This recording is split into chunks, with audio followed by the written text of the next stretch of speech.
Hi! So this video is entirely unscripted. It is pretty much all off the cuff. This is like the third time I've had to restart because animals will not stop doing stupid shit. See, the dog isn't actually the worst offender. The cat knocked over something very unfortunate earlier, and almost spilled coffee all over my laptop. So this video is very off the cuff though. You know, very sort of as I was thinking of something. I wanted to try it, and I wanted to bring you guys along for the journey.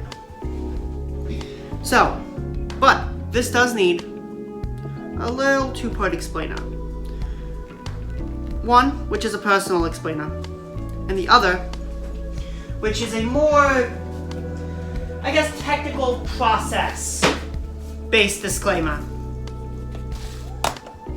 This video is going to be a little weird. This video is going to be a little long for something like this. But I hope that you will stick with me as we talk about something that kind of got me thinking this morning. So, first things first, for those who do not know, I love coffee. Like, a lot. Like, a lot. Like, I drink coffee every morning, almost. A lot. And it's not even for the caffeine. Although decaf is garbage. I've never had a decaf, mostly because I've never had a decaf that tasted good. But I drink it because I enjoy the taste of it, which for someone my age, especially when I started drinking it, because I started drinking it kind of young. I had my first cup of coffee when I was like 12, and then after that it was like, let's go. But it's for the taste. I love the taste of coffee. I love the kind of story behind coffee, you know?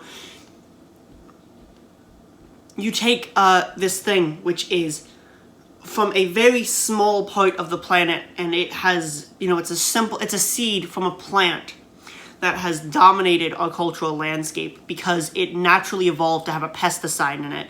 But it's a pesticide that makes humans go, you know? Caffeine is a pesticide, by the way. It kills insects. But to us, poison is tasty. It's the same sort of thing like capsaicin. Capsaicin is spicy because it's supposed to make us not want to eat the peppers.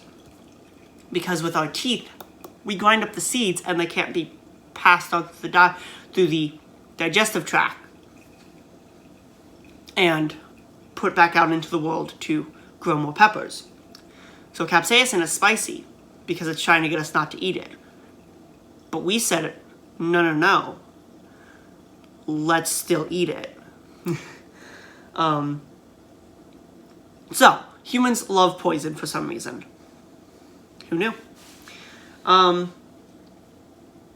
Yeah, so like I love coffee. I think about coffee a lot. I've recently gotten really into watching this YouTuber. His name is James Hoffmann. He is a world-class barista, not in the Starbucks, in the Starbucks way where he like makes coffee, but like won the World Barista Championships, because that is a thing that in the last 48 hours I found out existed. He is very into coffee. He runs a coffee company, and he makes YouTube videos about coffee. And it is just, and I have watched so much of this since I discovered it like a week ago. Now, so, yeah, I watch a lot of videos about coffee, especially recently. I drink a lot of coffee. If you can't tell, I'm actually brewing coffee right here, right now, because the cat knocked over my coffee, and I want more. Because I need more. I'm doing a science experiment with coffee. Because I also love science. Even though I'm an English major, science is cool. So, second thing. This is about how you make coffee. Now, I typically make coffee in a French press. This is a French press. It has a plunger that pushes down the grounds and makes sure that it filters out all of the grounds, but it is an immersion technique to make coffee. The coffee grounds sit in water for a while and then are pushed down so that you can get the water without getting the coffee. Now, the filter that is typically on a French press looks a little like this. This is a metal filter. There are 3 kinds of filters that you'll typically hear about, 2 which are really common, 1 which is a bit more specialized. That is metal, paper, and cloth. I do not have a cloth filter because I'm not that bougie, not yet. Kind of want one, but like, I can wait. So, metal. Metal is used a lot in French presses. Any reusable coffee filter, I just dropped it on my keyboard. Any reusable coffee filter that you're gonna have is most likely gonna be metal. All sorts of things like that. And that is, that is one way to filter out the coffee grounds from the rest of the coffee. Another common one that is, pretty much every household where there's someone who drinks coffee is going to have in it. Whether it is a person like me who is really nerdy about coffee or someone who just drinks coffee every day, is one of these, which is a paper filter. Now, I want you to look at this. Look right on there. You can still see me through this filter, through this mesh filter. Let's take the paper one, and you can't see me. You can still hear me through the magic of sound, but you can't see me. That is because the holes in the metal filter are comparatively a lot bigger than the holes in the paper filter. I mean, I can see the holes that are in this wire filter. I can't actually see the holes that are in here, except for, I can, light passes through it, but I can only see the holes when I'm holding it up to the light, and even then it's a little iffy. So, what does that mean? Well, that means, logically, more things are going to be able to pass through a metal filter than would pass through a paper one. Now, this isn't necessarily bad. You're not going to get coffee unless you're doing and I mean more fine than you would ever really want to do coffee. Unless you are grinding coffee to such an absurd level of, tininess, you're not going to get any coffee grounds to go through here. If you get coffee grounds in your French press after filtering it, it's probably somehow made its way around the filter, which means that it may be warped and out of shape. But you're gonna let through a lot more stuff than you're gonna let through with a paper one. Coffee is made up of two types of materials. You have soluble materials, which means that they will dissolve. They're materials that dissolve into the hot water. You have insoluble materials, which do not dissolve into the hot water. This is going to let a lot more insoluble material through than this. Not an absurd amount. Like I said, you're not going to get coffee grounds, but you're going to get chemicals and, things, flavors through, maybe not even flavors, but fats and oils and things like that are going to pass through this a lot easier than they're going to pass through this. And that's not a bad thing, necessarily. That is one of the things that make French press coffee distinct, is the mouthfeel that you get. The mouthfeel of a French press coffee is a lot more rich. It is a lot more full. Whereas with a paper filter, you're going to get a cleaner cup of coffee. It's going to be a lot more crisp. So, yeah, that is kind of the difference that you're going to get between a metal filter and a paper one. A lot of the flavor, a lot of the things that build up flavor and taste profile, whether or not those pass through a metal or paper filter is going to depend a lot on your coffee. most coffees, especially like specialty coffees, are going to say rather they prefer you use a French press, rather you should use a Chemex, rather you should use a V60, a drip machine, which with specialty coffees are not as common. Specialty coffee typically wants you to use the bougie coffee stuff. This is just standard. This is the coffee that I was drinking today. This is a really quite darker roast than I usually drink, but I wanted this really dark roast. For those who care, this smells like about 85% dark chocolate. Like, that's the kind of smell that you get. It is kind of bordering on an espresso roast level of dark. I don't remember the brand name because I got it at the store a couple weeks back.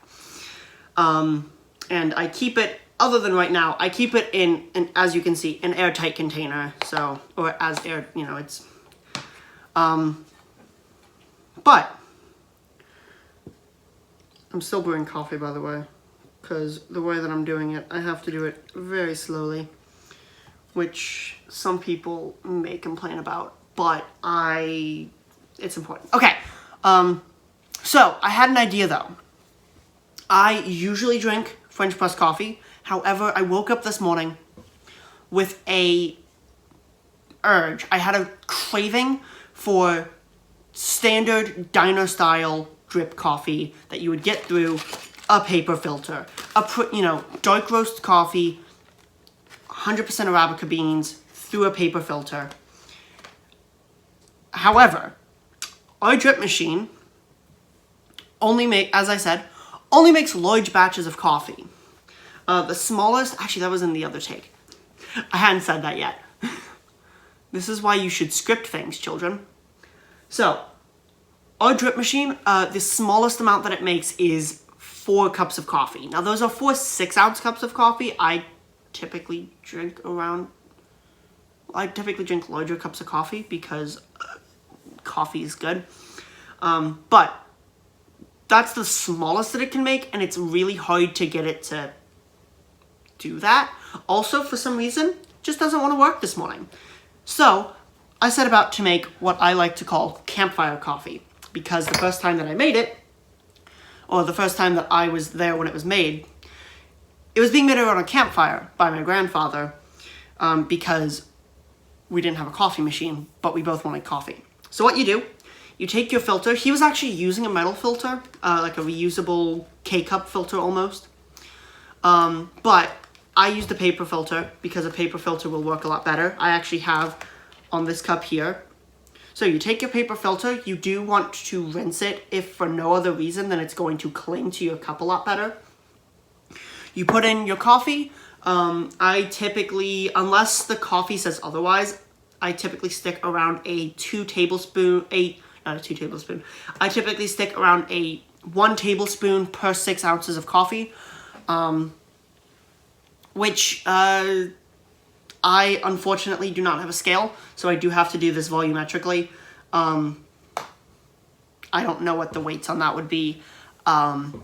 Sorry. So you take that, you put your coffee grounds into the cup on top of the filter, and then you just slowly stream through water until you have all of the water streamed through the coffee grounds.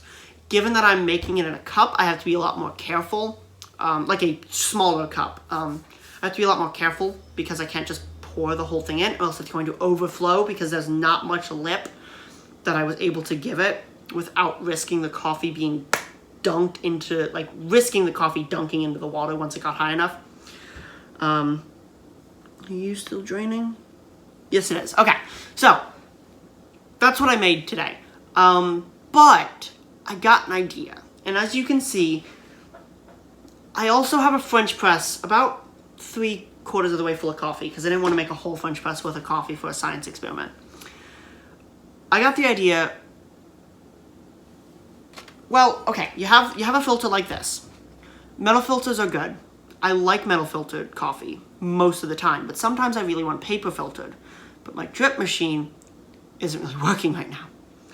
So I took a paper filter, much like this, and I thought, That's right about the same size, give or take.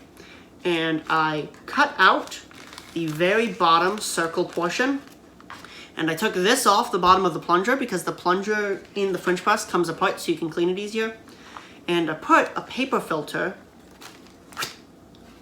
onto the plunger. And I made coffee. And we're gonna see what that did. We're gonna see, is that good? Is that bad? Is that something I should never do again?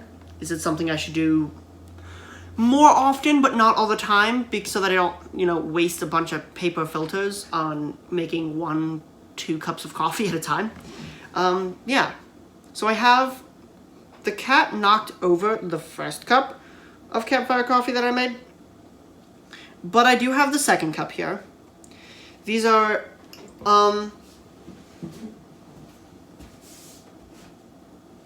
unfortunately both unsugared because I can't really add sugar. Okay, so I wanted to put it into, one of the things I wanted to take a look at was I wanted to take a look at the color. Because when I made the campfire coffee the first time, I noticed that the color was a very nice, very like deep red color. And I wanted a chance to really take a look at that. So I got out these 2 unmarked shot glasses. This is what the coffee from the French press currently looks like. It's a little muddy, but we'll get to that in a second. I got it another one.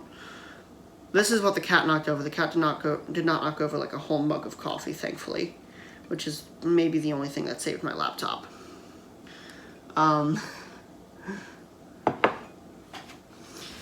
Yeah. Shh. Yes, I'm talking about you because you did something stupid. Okay, so you have these 2 here, and I mean, you can already see, I don't know if you can see as well as I can. There is a huge difference in the colors of these coffee. This one, this is a much deeper red. Here, let me actually turn the light on. That might help you. I swear to God, if you jump up on this counter, I will. Okay, so maybe turning the light on will help. I know it's going to overexpose me for a second, but I think it might be able to help you see it better. And no, it doesn't. See, that was a waste of time. I'm going to edit that out.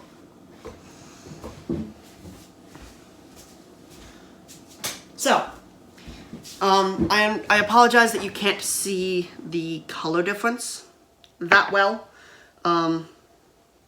But this is the campfire coffee.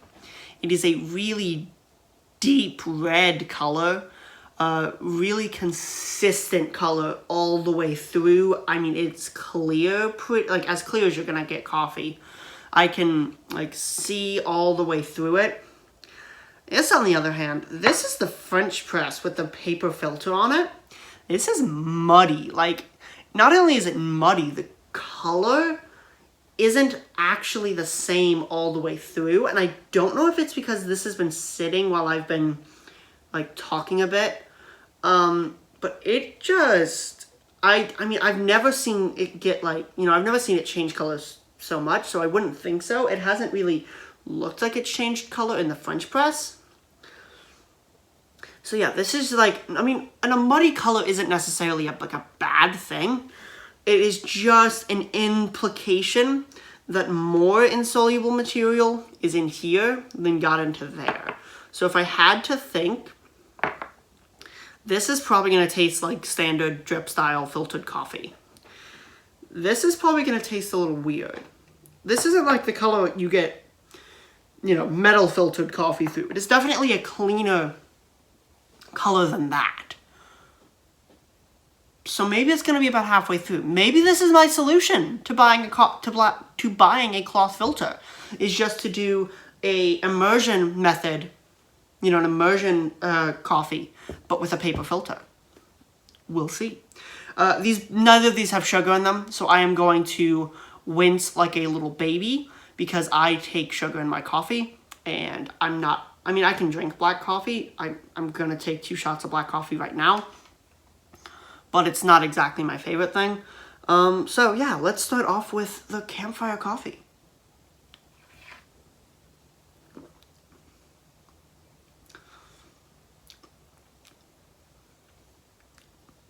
that, yeah, I mean, it's got a really,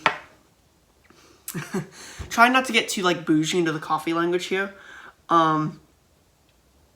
It's got a, yeah, like it's got like that cleaner texture. I did not get the mouthfeel. I got the mouthfeel of paper filter. I did not get anything close to the mouthfeel of like a metal filter French press. And it literally tastes like dark chocolate. Actually, not gonna lie, this is an enjoyable black coffee to drink simply because I really like dark chocolate and that's all I got. Like, I'm not even like, it's got the acidity of dark chocolate because I read dark chocolate as a bit more of an acidic flavor than quite a bitter flavor. It's definitely got like, it's got a freshness to the bitterness, which is why I read it as, which is why I describe it more as acidic. Yeah, like that's kind of the feeling that I'm getting is like a dark chocolate, like 85%, which is quite enjoyable.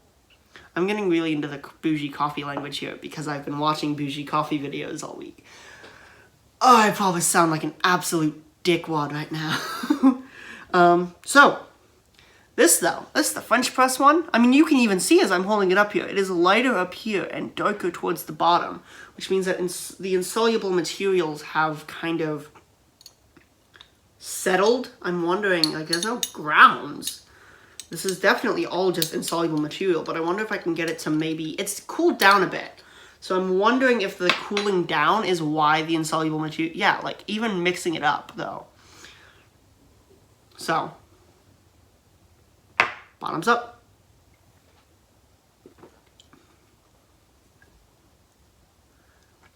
One ground. Actually, there are a few grounds in the cup, so I'm thinking that I didn't cut it all that clearly. I didn't cut it super clean, I know that. So I'm thinking some grounds made it through. And I definitely taste the grounds. However, that was also not French press coffee. Like, you know, it definitely didn't have the richness. It was richer than the quote-unquote campfire paper filtered coffee. That's interesting. I'm actually really intrigued by that. You know, it was clear that there was definitely like not, it wasn't the same. If I want that kind of paper filter coffee, I'm probably not going to do this again. I'm probably just going to take a paper filter and make a campfire coffee. I don't make it that often because one, it's effort, and two, it is a bit wasteful on paper. But yeah, there's more of this left, right? Yeah. I am definitely returning to the campfire coffee. Like, just black, which, for those of you who know me, know that I don't typically drink my coffee black, but this is like drinking a warm, dark chocolate, almost. Not like hot chocolate. It's not like creamy.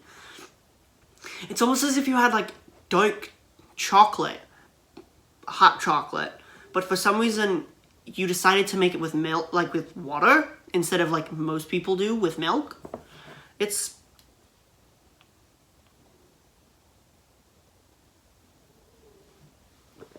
But it's not bad.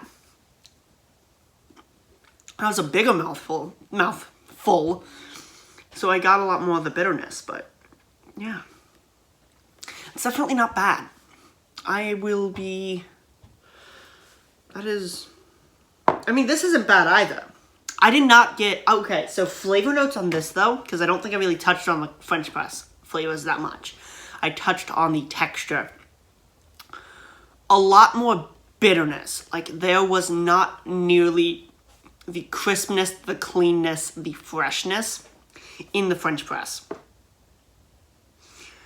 So I didn't really get dark chocolate as much as I just got black coffee. Because they're very similar flavor profiles. They both rely a lot on caffeine as a bittering agent. Coffee to a larger extent than dark chocolate, but it is still definitely present in dark chocolate. yeah. That's... So yeah, I mean, I would definitely not drink this straight. I would not drink this black. It does need sugar. I think not quite to the point to where, like, so like if you do a French press, I find that metal filtered coffees work quite, especially like a cold brew that is metal filtered and not paper filtered. Don't know how you do a paper filtered cold brew, but that would be intriguing to try. I find that metal filtered coffees, because of their thickness, because of their richness, you don't really want to add milk to, because milk is just gonna dump more of that in there. You may think, oh yeah, a splash of milk to help, like, no. It is just going to add more richness, and it's just going to make it thicker, and you will literally feel like you're chewing your coffee. Actually, no. Cold brew is really different than that. I don't know why I brought cold brew into that, because cold brew, the insoluble materials don't really come out. It really just gets the soluble material. So cold brew is completely different. Cold brew, add milk to it, please. I add almond milk to my cold brew whenever I make it. It's really good. But I also don't know if I went for the longest time I added cream into my coffee. I don't anymore for a lot of reasons. One being most creamers are dairy based and I'm lactose intolerant. Another being I once got half and half that had gone rancid, and I didn't notice until it was already in my coffee, and then I drank it, and then I was like, so, fun story. But I don't know. It's interesting. I'm saying that again, but yeah. Campfire coffee though. If you have coffee filters lying around your house, but your drip coffee machine doesn't work,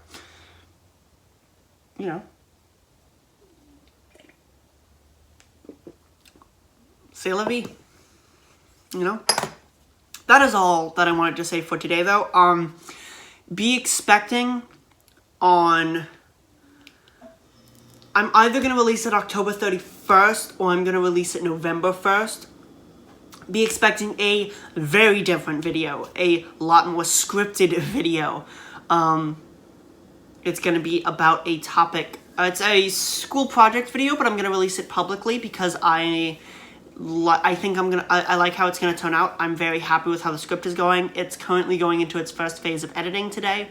I'm actually going to... Once I get off of this, I'm going to run it over to my next door neighbor who is acting as my editor for this video. So be expecting that. It is a school project, but it's really interesting. I think you guys are going to like it. I've really enjoyed the process of making it so far.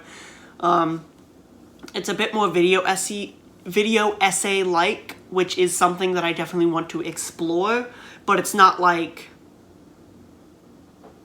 sitting down, it's not like me just like sitting down, like reading a persuasive essay to you. There is a bit of theatrics involved because I am extra. But I wanted to make this video just to like kind of talk about this, kind of experience this together, talk a bit about coffee. I will absolutely be coming back to coffee at some point, especially if I start making video essays, because coffee just has so many things that we can talk about relating to the kinds of video essays I want to make. Definitely want to talk about labor and coffee, and also free trade and coffee, because so if that's the thing, if that kind of thing would be interesting to you, let me know. It's definitely on the list. I have quite a long list that I'm kind of parsing through. I wanted to have a video on vampires done by the end of the month and released on the 31st for Halloween. However, the school project kind of overruled that. I can only work on one script at a time. I had to do research for the script, so I can only hope I don't know if I'm going to release one in November. I'm going to try and get one released in November. I don't know what it's going to be on just yet. Be expecting a video end of this month, so in about 2 weeks, 10 days, which is 11 days, which is actually, you know, about a week and a half, be expecting another video, and then be expecting a video again, hopefully at the end of November, because I would love, I'm doing school from home right now, I'm fully expecting to still be doing school from home come the second semester, which starts in January. So I would love to take all of this time that I have at home to really work on making more consistent uploads of things that are a bit more long form, bit more scripted, things that I can, you know, educational in a way, because I am an education major, but not like, I'm not, you know, it's not going to be like, hey, I'm going to sit down and teach you a lesson. You know, I'm going to sit down and explain this thing to you in a very dry PowerPoint format. It would definitely be with that twinge of the theatric. So I will clear my throat and I will see you guys at the end of the month. Goodbye.